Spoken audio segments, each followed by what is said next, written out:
It's James Bond in space! Sort of, yes, on the International Space Station. And we're going to talk about exactly what happens to him in our review of James Bond 007 number 3 from Dynamite Comics. See you in 3. And welcome back to Comical Opinions. This is our review of James Bond 007 number 3 from Dynamite Comics. In this issue, James searches for the clues about who stole the Stalvoda project aboard potentially some turncoats aboard the International Space Station. But before we get started, please like, share, comment, subscribe, hit that bell for notification. Your attention is greatly appreciated, and stay tuned to the end for the final score. Let's talk about the credits. James Bond 007 number 3 is written by Garth Ennis, longtime, well-renowned, legendary, some would say, writer. Art by Rafa Labosco, colors by Jorge Sutil, letters by Rob Steen, and the main cover, cover A, which is the only cover for this particular issue, is drawn by Dave Johnson. What happened in the previous issue?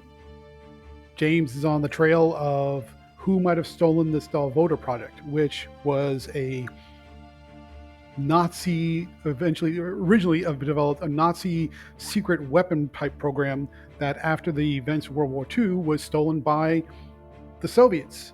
And then over the course of the 50s into the 60s, roughly, the project was stolen from the Soviets by MI6, or at least British intelligence.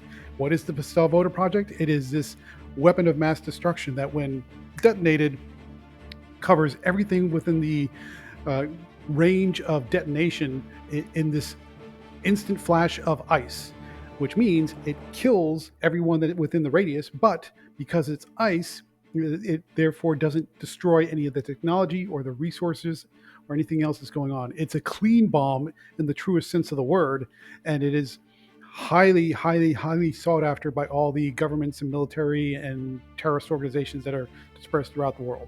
So it's very incumbent upon James to figure out who stole it, why, and get it back before it falls into the wrong hands. Where are we in this issue? In James Bond 007 number 3, James is following up on the lead that one of the scientists who worked on the Stalvoda project when it was in the hands of British intelligence is now currently aboard the International Space Station. A gentleman by the name of Vickers, who was shall we say, a repatriated citizen of the British government after he came from Eastern Europe. And we'll just leave it at that. And that gentleman quit the Stalvoda project in a huff, basically citing, we'll say, irreconcilable differences with the direction of the project. And therefore, James believes either he knows who might have had the will or the means to steal the Stalvoda project, or he may have had a hand in it. James catches a rocket into space, which is where we left off in the last issue, to get to the International Space Station, where Vickers is currently participating in research programs. He gets there. He knows that some of the scientists immediately know that something's fishy about James. There's no reason for him to be up there. He doesn't look like a research scientist, and he doesn't act or speak like one either.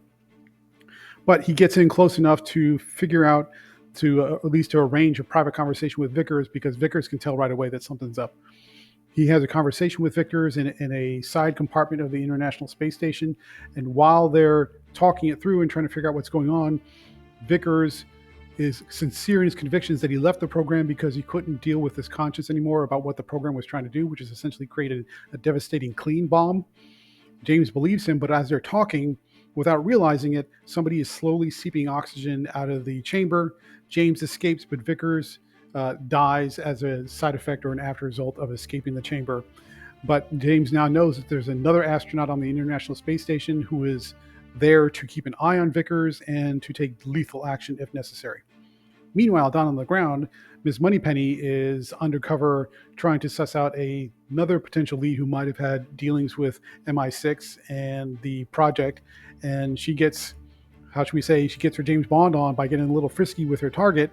And when James radios down to her that she needs to watch her back because some of the information that Vickers gave her indicates that MI6 might have a mole or a corrupt influence in it that helped facilitate the theft of the Stalvoda project, she managed to sneak out of the room while they're getting busy, and she launches a grenade at the guy before he has a chance to turn the tables and kill her. And he dies. James escapes the assassination attempt up at the space station, and then while he's out doing a spacewalk, the killer who tried to suffocate him and Vickers, successfully for Vickers anyway, comes out to meet him, but James gets the drop on the turncoat, who I won't spoil in this review, read it for yourself, by hiding one of the animal lab specimens from the space station in that person's spacesuit, in this case, which happens to be a very large snake. The snake wakes up, and James says, you've got one chance to kind of tell me what you need to know before that snake starts to get a little bit hungry and starts chomping on you. And that's where we leave the issue. So we know that MI6 might be dirty, or at least have certain corrupt influences within it, that the theft of the Stalvoda project was maybe partly an inside job, and that both Moneypenny and James are in serious danger from anybody that they could suspect, possibly even their leadership. What do we think about the issue? Okay. This is Garth Ennis we're talking about, so he's got a long-standing reputation for writing Bond and other types of stories, and generally speaking, this was okay. I'm going to temper it by saying that there are some of the negatives that we'll talk about in a second outweigh the positives. Putting James Bond in space is it's always a fun little scenario, so that kind of works out, or at least the justification to get Bond up into space makes sense, so we'll go with it. Getting Moneypenny in on the action, and I mean that figuratively and literally, is kind of a nice twist. You're used to seeing James getting serious with the ladies, but to see Moneypenny getting in on the action from her own perspective was kind of a nice twist. That's fine. And the fact that the project, or the threat level of the Stalvoda project, is so high, that really sets the stakes. And then now that the fact that there might be a turncoat within British intelligence or MI6 that puts Moneypenny and Bond in a no, I can't trust anyone but you scenario, really kind of heightens the paranoia level and the tension, which is a good thing.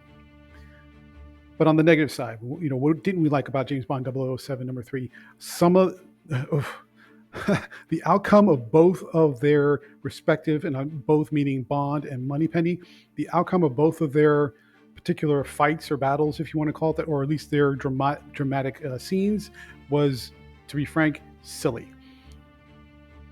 James and Vickers talking, and then somebody slowly leaking oxygen out of the chamber to try and kill them, is, yes, that makes sense. They're on a space station, you need air, that makes sense. However, there has to be a record or a log that somebody did something that you can't get away with that aboard a space station where everything is monitored down to the greatest detail. But we can kind of let that one slide. When James then goes out on a spacewalk for no apparent reason whatsoever, and then he's followed out on the spacewalk by the killer for no apparent reason whatsoever, and nobody knows they're doing this on a space station which is not huge. We're not talking about a space station that's the size of Kansas. We're talking about a space station that's maybe the size of a football field, but not particularly crazy. And then that seems very odd. And then the way James kind of gets out of that situation is by planting a snake in the spacesuit of the killer without them realizing it while they're putting the suit on. I want you to picture this. A killer is going to come out to meet James Bond by putting on a space suit and going out the airlock, and they don't know that there is a very large snake in the spacesuit while they're putting it on. I want you to think about the improbability and how weirdly unlikely that sounds.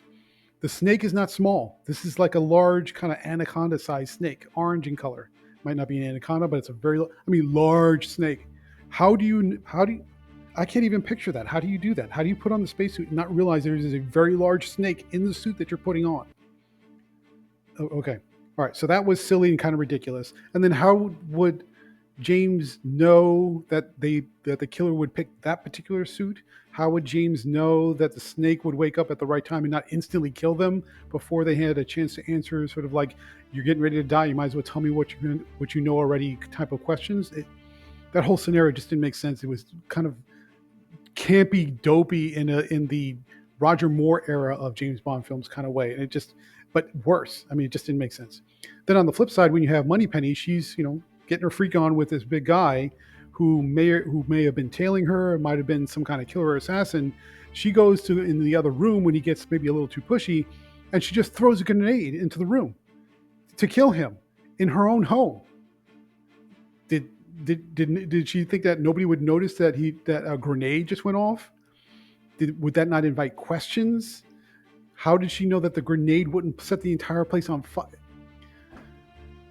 And he wasn't even exactly holding a gun on her, nothing. She just excused herself to the other room, into the bedroom, to kind of find, quote unquote, a toy. And she just opens the door and just tosses a grenade in back at him while he's sitting on the sofa. Silly. Silly, silly, silly. I know that James Bond has a reputation, especially in the films, of being kind of over the top campy, but this is just, I don't want to say dumb, but it's silly to the point of being dumb, and just not a good way to handle it.